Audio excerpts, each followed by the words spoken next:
Class में। और जैसे आपको पता है कि बोर्ड एग्जाम आने वाला है, बोर्ड एग्जाम में बहुत ही कम समय बचा हुआ है और आज की इस क्लास में हम आपका टेस्ट लेंगे और ये टेस्ट आपकी परीक्षा के लिए बहुत ही ज्यादा महत्वपूर्ण रहेगा। आप लोग पढ़ाई करते हैं, बहुत ही अच्छी बात है, लेकिन पढ़ाई के साथ साथ आप लोग अपना टेस्ट भी दिया करिए, ठीक है। तो आज हम आपका सामाजिक विज्ञान का टेस्ट लेंगे और इस टेस्ट में 20 ऑब्जेक्टिव प्रश्न है जो आपके फाइनल बोर्ड परीक्षा के लिए महत्वपूर्ण है। और इस टेस्ट में 20 में से अगर आपका 15 से ऊपर सही होता है, अगर 20 में से 15 क्वेश्चन आपका सही हो जाते हैं या 15 से ज्यादा सही होता है, तो आपका तैयारी बहुत ही अच्छी तरीके से चल रहा है और बिल्कुल ऐसे ही आपको तैयारी करते रहना है। अगर आपका जो 20 प्रश्न सॉल्व कर रहे हो, अगर उसमें 12 से नीचे सही हो रहा है, तो आपकी तैयारी उतनी अभी सही नहीं है। आपको क्या करना है, थोड़ा सा आपको और ज्यादा मन लगा के तैयारी करना है। तो ये टेस्ट है जो आपको बताएगा कि आपकी तैयारी कितनी हुई है और कितनी अभी बाकी है, ठीक है।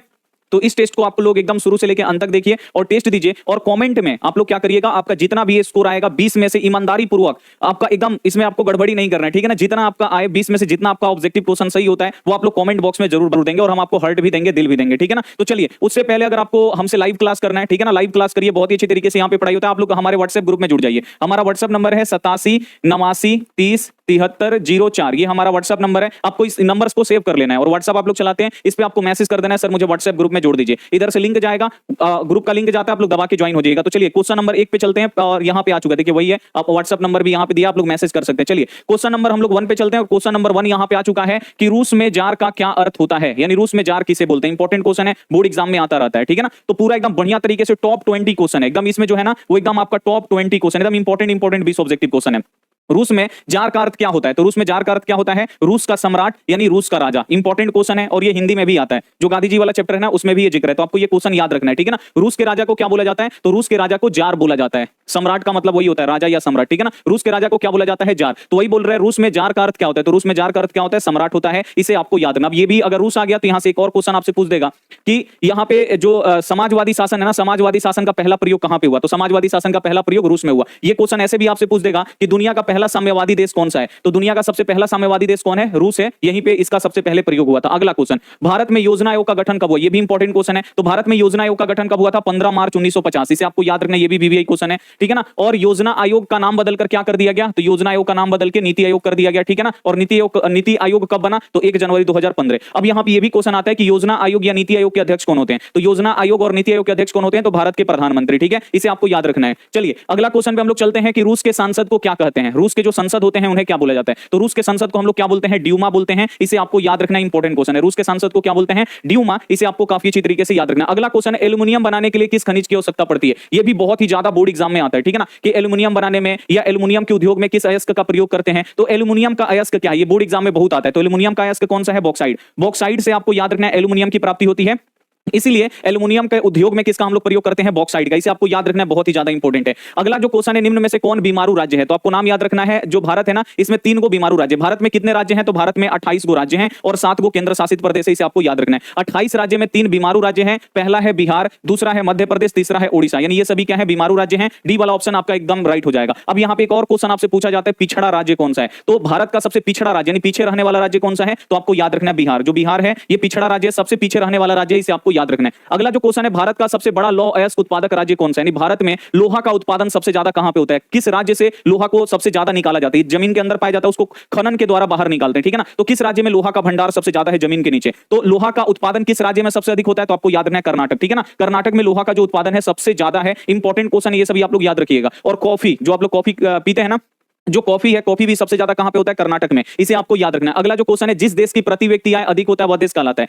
जिस देश के प्रति व्यक्ति आय, नहीं वहां के एक लोग अगर ज्यादा पैसे कमाएंगे तो वो देश कैसा होगा, तो वो देश विकसित हो जाएगा। नहीं, जब सभी लोग ज्यादा पैसे कमाएंगे, प्रति व्यक्ति आय अधिक होगा, तो वहां का जो रहन सहन होगा, जो प्रति व्यक्ति आय होता है ना, ये रहन सहन पे भी प्रभाव डालता है। अगर आप अच्छे कमाइएगा तो अच्छा कपड़ा पहनिएगा, अच्छा आपका घर होगा, अच्छा आपका गाड़ी होगा, सब चीज होगा, जो रहन सहन की क्वालिटी है ना वो घट जाता है। तो यहाँ पे जिस देश की प्रति व्यक्ति बोलते हैं विकसित देश। विकसित देश कौन सा है, तो अमेरिका हो गया, रूस हो गया, इंग्लैंड हो गया, ये सब विकसित देश है। इसे आपको याद रखना है। अगला जो क्वेश्चन, चार्टिस्ट आंदोलन कहां पे हुआ, तो चार्टिस्ट आंदोलन कहां पे हुआ, ये भी बोर्ड एग्जाम में आता है, तो आपको याद रखना है ब्रिटेन। ब्रिटेन में चार्टिस्ट आंदोलन हुआ था। ए वाला जो ऑप्शन होगा यहां पे 100% राइट हो जाएगा। चार्टिस्ट आंदोलन कहां पे हुआ था, ब्रिटेन में। अब ये भी क्वेश्चन आता है 10 घंटे का आंदोलन, इसे भी आपको याद रखना है। 10 घंटे का आंदोलन कहां पे हुआ, तो 10 घंटे का जो आंदोलन हुआ ये भी ब्रिटेन में हुआ, इसे आपको याद रखना है। अगला जो क्वेश्चन है, निम्न में से किस देश में मिश्रित अर्थव्यवस्था है, तो बहुत ही ज्यादा इंपॉर्टेंट क्वेश्चन है कि मिश्रित अर्थव्यवस्था किस देश में, तो मिश्रित अर्थव्यवस्था है। मिश्रित का मतलब जहां पे आपको प्राइवेट सेक्टर भी मिलेगा और आपको सरकारी, यानी काम करने वाला जो क्षेत्र होगा वो आपको सरकारी और प्राइवेट दोनों मिलेगा, ठीक है ना। तो मिश्रित है। मिश्रित किस देश में है? तो अपने देश भारत में। चीन और क्यूबा में कौन है? समाजवादी। समाजवादी का मतलब जहां भी आप लोग काम करिएगा वो सरकारी होगा, सरकार आपको पैसा देगा, और जो सरकार को लाभ होगा ना उन पैसे को किस पे खर्च किया जाएगा? तो लोगों के कल्याण पे, लोक कल्याण पे इसमें खर्च होता है जितना भी पैसा होता है। और अमेरिका में क्या है? पूंजीवादी अर्थव्यवस्था, यानी जहां भी काम करने जाइएगा वहां पे आपको प्राइवेट चीज मिलेगा, और जब वो प्राइवेट होगा, यानी मान लीजिए कंपनी मेरा है तो मुझे लाभ होगा, तो जितना भी पैसा होगा किस पे खर्च होगा? यानी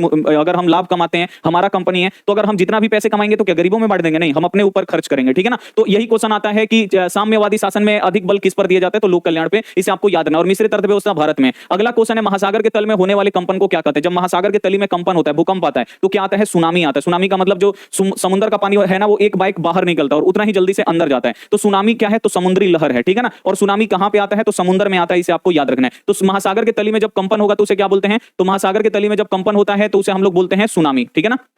चलिए अगला जो क्वेश्चन है, बोल्शेविक क्रांति कब हुआ? तो बोल्शेविक क्रांति कब हुआ? बोर्ड एग्जाम में बहुत आता है। तो बोल्शेविक क्रांति कब हुआ था? नवंबर 1917। इस डेट को आपको याद रखना है। और बोल्शेविक क्रांति का नेतृत्व किसने किया था? इसको हेड किसने किया था? तो आपको याद रखना है लेनिन ने, ठीक है। ये आपको याद रखना है। फाल्टा विशेष आर्थिक क्षेत्र कहां पे? बोर्ड एग्जाम में बहुत आता है कि फाल्टा विशेष आर्थिक क्षेत्र कहां है। तो फाल्टा का जो क्षेत्र है ना वो कहां पे है? पश्चिम बंगाल में, ठीक है ना।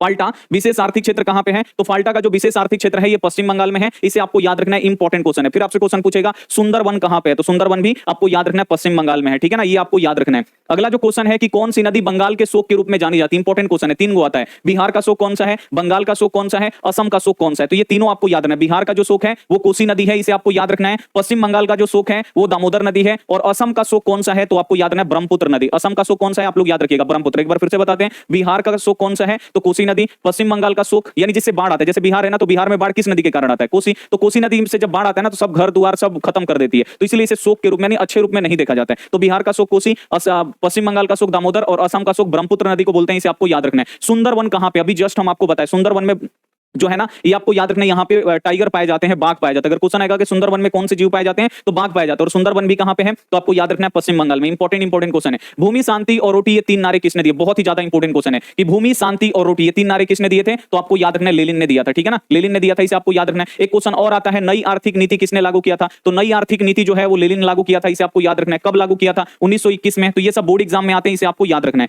अगला जो क्वेश्चन है कि बिहार में अति जल दोहन से किस तत्व का सेकेंद्रीकरण बढ़ा हुआ है? तो बिहार में अति जल दोहन से किस तत्व का सेकेंद्रीकरण बढ़ा हुआ है? तो आपको याद रखना है आर्सेनिक। बिहार में इतना ना जमीन से जल निकाल दिए हैं कि उसमें अब आर्सेनिक की मात्रा बढ़ गई, जिससे आप लोग देखते होंगे पानी जल्दी पीला हो जाता है। आप लोग कल का पानी निकालिए, शाम को देखिएगा तो पीला हो जाएगा, ठीक है ना। तो बिहार में अति जल दोहन के कारण किस तत्व का सेकेंद्रीकरण बढ़ा हुआ है? तो आर्सेनिक का, इसे आपको याद रखना। अगला क्वेश्चन, रिएक्टर पैमाने का उपयोग किस आपदा में होता है? तो रिएक्टर क्या है? तो आपको याद रखना है ये भूकंप की तीव्रता को मापता है। रिएक्टर स्केल जो होता है ना ये भूकंप की तीव्रता को मापता है, ये आपको याद रखना है। तो रिएक्टर पैमाना का उपयोग किस आपदा में होता है? तो रिएक्टर पैमाने का उपयोग आपको याद रखना है भूकंप में होता है, क्योंकि भूकंप की ये तीव्रता को मापता है कि कितनी तेजी से भूकंप आया है, ठीक है।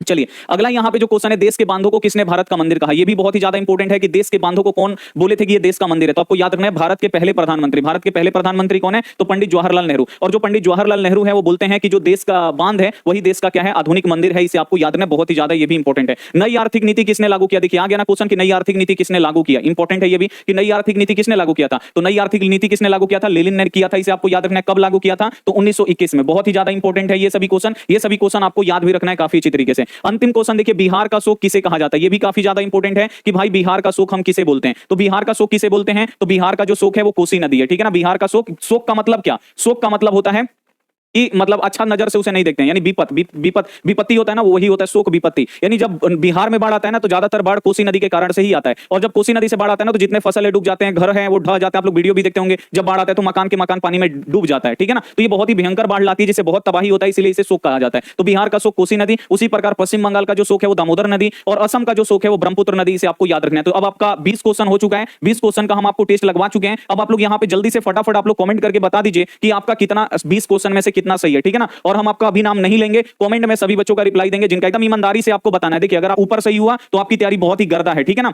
ऐसे ही आपकी तैयारी चलते रहने चाहिए। अगर आपका 15 से नीचे सही हो रहा है तो समझिए आपकी तैयारी में थोड़ा सा भी दिक्कत है, आप लोग थोड़ा सा और मेहनत कर दीजिए और आपका अच्छा हो जाएगा, ठीक है ना। तो बिल्कुल भी अगर आप लोगों का कम नंबर आता है तो बिल्कुल भी टेंशन ना लीजिए, आप पढ़ाई करिए, अभी भी टाइम है। हमारा चैनल को सब्सक्राइब कर लीजिए, यहाँ पे बहुत अच्छी तरीके से पढ़ाई होता है। व्हाट्सएप ग्रुप में भी जुड़